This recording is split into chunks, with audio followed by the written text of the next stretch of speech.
ان فضول خرچیوں کا اثر دور دراز صوبوں پر بھی پڑنے لگا۔ کیسر یلدزیز کی مطالبات اتنے کثیر تھے کہ صوبوں کی معمولی آمدنی ان کے لیے کافی نہ تھی۔ مجبوراً چندے لگائے جانے لگے، رفع عام کے کام ملتوی کیے جانے لگے، اور ان کے لیے جو رقمیں جمع کی جاتی تھی وہ قسطنطنیہ بھیجی جانے لگی۔ کیسر سلطانی کے نائل مقربان قسطنطنیہ سے صوبوں میں بھیجے جاتے اور والیوں کو حکم دیا جاتا کہ انہیں آمدنی کی جگہوں پر مقرر کیا جائے۔ نتیجہ یہ ہوا کہ حکومت کے ہر شعبہ میں ابتری پھیلنے لگی اور مختلف علاقوں میں ہنگامے برپا شروع ہونے لگ گئے۔ یہ حالت دیکھ کر سلطان محمود ندیم پاشا کو برخاست کر دیا اور اس کی جگہ 1873 میں مدد پاشا کو صدر اعظم مقرر کیا۔ مدد پاشا نے سب سے پہلے مالیات کی درستگی کی طرف توجہ کی۔ کاغذات کے معائنہ سے معلوم ہوا کہ 1,00,000 ترکی پاؤنڈ کا حساب درج نہیں ہے، اور تحقیقات سے پتہ چلا کہ یہ رقم محمود ندیم پاشا نے وصول کی ہے۔ مدد پاشا نے حکم دیا کہ اسے جلد سے جلد محمود ندیم سے واپس لیا جائے۔ محمود ندیم نے بیان دیا کہ گویا رقم اس کے نام سے برآمد کی گئی ہے، لیکن دراصل کیسر سلطانی میں بھیجی گئی ہے۔ والدہ سلطانہ اس کی پشت پناہ تھی۔ بہرحال مدد پاشا کے اصرار سے وہ پہلے اور نہ اور پھر طرابزون جلاوطن کر کے بھیج دیا گیا، لیکن کچھ دنوں کے بعد سلطان نے اسے قسطنطنیہ آنے کی اجازت دے دی۔ اب دارالسلطنت میں اب دو جماعتیں صاف طور پر ایک دوسرے کے مخالف نظر آ رہی تھی۔ ایک طرف مدد پاشا تھے جنہیں قسطنطنیہ اور صوبوں کی رائے عامہ کی تائید اور نیز روشن خیال علماء اور صوفیہ مدارس دینیہ کے طلباء کی حمایت حاصل تھی۔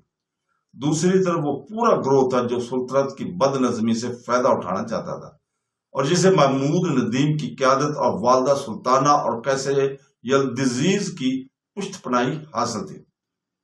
محمود ندیم کا ایک اور زبردست حامی جنرل اغناطیف تھا، جو اسے دوبارہ صدارت پر لانے کے لیے ہر ممکن طریقہ سے سلطان پر اثر ڈال رہا تھا۔ اسی درمیان ایک اور ایسا واقعہ پیش آیا جس سے مدد پاشا کی صدارت عبدالعزیز کو گراں محسوس ہونے لگی۔ خدیو مصر اسماعیل پاشا وقتاً فوقتاً قسطنطنیہ آیا کرتا تھا اور کیسر سلطانے میں بڑی بڑی رقبے اور پیش قیمت ہدیہ پیش کر کے ہر مرتبہ سلطان سے حکومت خود اختیاری کے کچھ حقوق حاصل کر لیتا تھا۔ خدیوں کی آمد کیسر سلطانی اور اس کے تمام عہدیداروں کے لیے آمدنی کا ایک مستقل ذریعہ بن گئی تھی۔